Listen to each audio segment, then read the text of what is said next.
Hello everyone, welcome to my YouTube channel. आप सभी का स्वागत है हमारे आज की इस वीडियो में। और फ्रेंड्स, इस वीडियो में 5 इंपॉर्टेंट पॉइंट पर बात करेंगे जो ग्रुप डी से रिलेटेड है। सबसे पहले तो यहाँ पर काफ़ी जो सवाल आ रहा है कि सर जो परसेंटाइल स्कोर बनेगा उसमें जो कट ऑफ है क्या वो 90 प्लस जाएगा, इसके बारे में हम लोग बात करेंगे और बिल्कुल करेक्ट इन्फॉर्मेशन मैं आपको उसके रिगार्डिंग दूंगा। दूसरा, यहाँ पर सवाल जो रिपीटेडली पूछा जा रहा है वो वेटिंग लिस्ट के बारे में, और ये वाला सवाल थोड़ा सा जायज़ हो जाता है कि जब से लेवल 6 का पैनल आया है तो लेवल 6 के पैनल में आई थिंक 600 के करीब सीट थी, और जबकि पैनल में 500 स्टूडेंट को इंक्लूड किया गया है, यानी कि वहाँ पर लगभग 100 जो स्टूडेंट हैं उनकी कमी पाई गई है।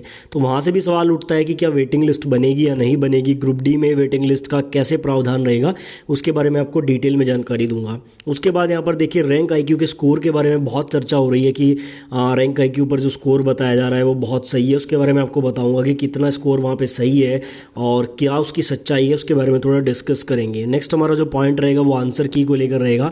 देखो, आंसर की को अपडेट करने का यानी कि ऑब्जेक्शन करने का आज लास्ट दिन है, और उसके बाद आपकी रिवाइज आंसर की कब तक आएगी वो मैं आपको बताऊंगा। और उसके बाद लास्ट हमारा सवाल रहेगा कि रिवाइज आंसर की में कितने नंबर बढ़ेंगे। साथ ही यहाँ पर एक स्टूडेंट का सवाल था कि सर जैसे किसी क्वेश्चन में मैंने अगर ऑब्जेक्शन रेज नहीं किया है लेकिन किसी और ने उस क्वेश्चन पर अगर ऑब्जेक्शन रेज किया है तो क्या मुझे उसके मार्क्स मिलेंगे या नहीं मिलेंगे।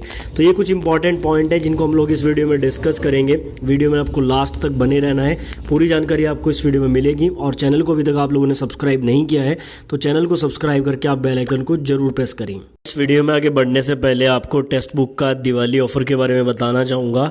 ये ऑफर 19 तारीख से लेकर 24 अक्टूबर तक वैलिड है। अब तक का लोवेस्ट प्राइस आपको यहाँ पर मिल रहा है। देखो, यहाँ पर जो 299 प्राइस इन्होंने रखा है ये भी आपको डिस्काउंट के साथ 270 रुपये में मिल जाएगा, यानी कि इनका जो ईयरली पास है वो मात्र 270 रुपये में आपको मिलने वाला है। साथ ही अगर आप लोग डिस्क्रिप्शन में दिए गए लिंक पर जाकर और इसको परचेज करते टाइम EG10 कोड का यूज़ करेंगे तो आपको एक्स्ट्रा 10% का डिस्काउंट भी यहाँ पर मिल जाएगा। तो यहाँ पर आप इसका लाभ ले सकते हैं अगर आप किसी भी एग्जाम की तैयारी कर रहे हैं। तो लिंक मैं डिस्क्रिप्शन में दे रहा हूँ। बहुत सारे मॉक टेस्ट यहाँ पर अवेलेबल हैं, क्वालिटी और क्वांटिटी दोनों अच्छी हैं, तो आप जाकर चेकआउट जरूर करें। तो फ्रेंड्स, वापस आते हैं अपने टॉपिक पर। देखो, सबसे पहला जो सवाल था कि जो परसेंटाइल में कट ऑफ है क्या वो 90 प्लस जाएगा।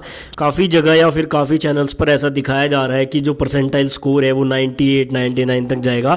तो देखो, इस बात में कोई शक नहीं होना चाहिए कि अगर परसेंटाइल बेस्ड स्कोर बनता है यानी कि जो कट ऑफ है आपका अगर वो परसेंटाइल तरीके से बनता है तो जाहिर सी बात है कि जो कट ऑफ है वो 90 प्लस दिखाएगा। ठीक है, अब इसका मतलब थोड़ा समझिए। जैसे कि आपको पता ही होगा, बहुत बार मैंने भी आपको बताया, बाकी चैनल्स ने भी आपको बताया है कि परसेंटाइल का मतलब बेसिकली ये होता है कि जो टॉप पर होता है वो 100 परसेंटाइल पर होता है। मान लो कि 10 स्टूडेंट ने एग्जाम दिया है, आपके नंबर मात्र 40 ही हैं, लेकिन आपके सबसे ज़्यादा नंबर है तो आपके भी 100 परसेंटाइल हैं।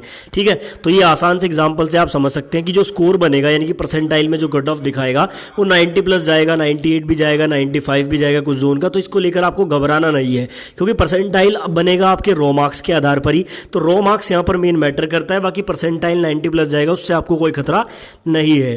दूसरा बात करते हैं ग्रुप डी में वेटिंग को लेकर। देखो, जैसे कि रेलवे ने डायरेक्टली वेटिंग का प्रावधान तो खत्म कर दिया है, उसके पीछे का रीजन भी मैं थोड़ा सा आपको बताना चाहूँगा। पिछली बार क्या था, जैसे वेटिंग लिस्ट में इन्होंने आई थिंक 5% स्टूडेंट को या 0.5% स्टूडेंट को रखा था, तो वहाँ पर क्या होता है कि कई बार वेटिंग का मतलब कुछ स्टूडेंट समझ लेते हैं कि उनको भी सेलेक्ट किया गया है। तो शायद इसी प्रॉब्लम की वजह से रेलवे ने इस बार वेटिंग का प्रावधान तो हटा दिया है और 1:1 रेशो में जो है स्टूडेंट को बुलाया जाएगा, यानी कि जहाँ पर जितनी वैकेंसी है उतने ही स्टूडेंट को बुलाया जाएगा। लेकिन ये बात पूरी 100% सही है कि जितने स्टूडेंट को बुलाया जाता है सभी सेलेक्ट नहीं होते हैं। सेम ऐसा ही NTPC में भी देखने को मिला। लेवल 6 में 600 सीट्स पर मात्र 500 स्टूडेंट का पैनल जारी हुआ। कहीं ना कहीं किसी कारण से वहाँ पर 100 स्टूडेंट्स की जो शॉर्टेज है वो पड़ी है। तो ये तो हमेशा देखने को मिलेगा अगर आप वैकेंसी के इक्वल स्टूडेंट को बुलाएंगे। तो ग्रुप डी में भी कुछ ऐसा ही रहेगा, जैसे 1:1 रेशो में बुलाया जाता है। अगर मैं 1 लाख सीट के एग्जाम्पल्स इसको देखता हूँ कि 1 लाख सीट पर 1 लाख स्टूडेंट बुलाए जाएंगे, तो जाहिर सी बात है कि वहाँ पर 10,000 15,000 सीट्स जो है वैकेंट रहेंगी। तो उसके बाद क्या है कि यहाँ पर जिनके नंबर कम है, जाहिर सी बात है सीट्स को तो भरना ही पड़ेगा। तो उन सीट्स को भरने के लिए जिनके नंबर कम है, फिर से पैनल जारी करके फिर से जो है स्टूडेंट को बुला के DV मेडिकल लेके तो उनको यहाँ पर बुलाया जाएगा। तो देखो, वेटिंग का प्रावधान रहे या ना रहे उससे कोई डायरेक्ट इफेक्ट नहीं पड़ता है। अगर ये कह दे कि वेटिंग है तब भी वही बात है, अगर आप कह दें कि वेटिंग नहीं है तब भी वही बात है। सिलेक्शन वही, जितनी वैकेंसी है उतने स्टूडेंट का होना ही होना है। तो इस बात को लेकर चिंता न करें कि वेटिंग नहीं है। इनडायरेक्टली वेटिंग अभी भी अवेलेबल है और कट ऑफ को लो करके स्टूडेंट को बुलाया जाएगा, ये बात कंफर्म है। अब बात करते हैं नेक्स्ट क्वेश्चन की, रैंक आईक्यू पर जो स्कोर है उसमें कितनी सच्चाई है। देखो रैंक आईक्यू अभी बहुत फेमस हो रहा है पिछले जब से आंसर की आई है कि मेरा स्कोर इतना है। तो एक बात मैं आपको कहना चाहूँगा कि देखो रैंक आईक्यू पर जो डाटा है वो अगर टोटल स्टूडेंट के मुकाबले देखा जाए तो बहुत कम है। मतलब आप ये निर्धारित नहीं कर सकते अगर रैंक आईक्यू पर आपका 70 परसेंटाइल दिखा रहा है तो उतना ही रहे, हो सकता है आपका 80 भी हो जाए, क्योंकि देखो पूरा जो डाटा है ना उसी के आधार पर सही कट ऑफ बनाया जा सकता है। मैंने भी आज तक जितने कट ऑफ को वीडियो बनाए हैं सभी में एक बात आपको बोली है कि ये सिर्फ प्रिडिक्शंस होते हैं, एग्जैक्ट डाटा जो है वो रेलवे के पास ही है और रेलवे उसको कट ऑफ को जारी कर सकता है।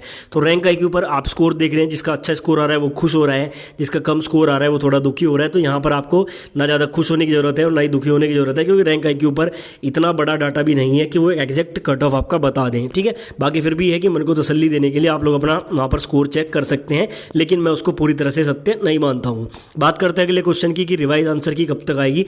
देखो आज 19 तारीख है, आज ऑब्जेक्शन सबमिट करने का लास्ट दिन है और आज के बाद जो है आप ऑब्जेक्शन नहीं कर पाओगे। तो जहाँ तक मुझे लगता है जिस हिसाब से रेलवे काम कर रहा है स्पीडली, तो जैसे आज ऑब्जेक्शन कंप्लीट कराने के बाद और 1 से 2 दिन के बाद ही जो है आपकी आंसर की आ सकती है। यानी कि देखो बहुत चांसेस हैं कि दिवाली से पहले ही आपकी जो आंसर की है वो दोबारा से जारी हो सकती है, अदरवाइज दिवाली के बाद तो आपकी रिवाइज आंसर की 100% आनी ही है। बाकी रेलवे बहुत तेज़ी से काम चल रहा है, कुछ भी यहाँ पर हो सकता है। अब बात करते हैं लास्ट सवाल की कि सर आंसर की में नंबर बढ़ेंगे या नहीं बढ़ेंगे। देखो एक स्टूडेंट ने मुझसे सवाल किया था कि सर जैसे कोई क्वेश्चन मेरी शिफ्ट में गलत है और मैंने उसका ऑब्जेक्शन रेज नहीं किया है लेकिन किसी और ने अगर किया है तो क्या मुझे नंबर मिलेंगे। तो ये बात आई थिंक बिल्कुल सही है, क्योंकि क्वेश्चंस की आईडी सेम होती है। तो जैसे अगर वो क्वेश्चन आपकी शिफ्ट में है और किसी और ने उस पर ऑब्जेक्शन रेज किया और वो गलत साबित हो जाता है, मतलब रेलवे गलत साबित हो जाता है, तो उसके नंबर अगर उसको मिलेंगे तो आपको भी मिलेंगे। यानी कि जितने शिफ्ट में वो क्वेश्चन उस आईडी से यूज़ होगा उन सभी को एक एक नंबर मिल जाएगा। लेकिन ऐसा नहीं सोचना है कि आपको ऑब्जेक्शन रेज नहीं करना है। जितने भी क्वेश्चन में आपको डाउट हो आपको ऑब्जेक्शन जरूर रेज करना है। अंतिम दिन है, ऑब्जेक्शन रेज कीजिए, जाहिर सी बात है कि आपको 2-3 नंबर मिलने के चांसेस यहाँ पर बनते हैं। बाकी जो गलत क्वेश्चन है वो तो रिवाइज आंसर की में रिमूव करके और आपका नंबर आपको मिलेंगे ही और प्रोरेटेड मार्क्स फिर बन जाते हैं। 1-2 क्वेश्चन जो इग्नोर वगैरह होता है, तो जब रिवाइज आंसर की आएगी वो आपको जरूर चेक करनी है। तो सारे सवाल मैं ले चुका हूँ, उम्मीद करता हूँ आपके बहुत सारे डाउट्स क्लियर हो गए होंगे इस वीडियो को देखने के बाद। फिर भी कोई डाउट है, कोई क्वेरी है तो आप कमेंट बॉक्स में जरूर लिखें।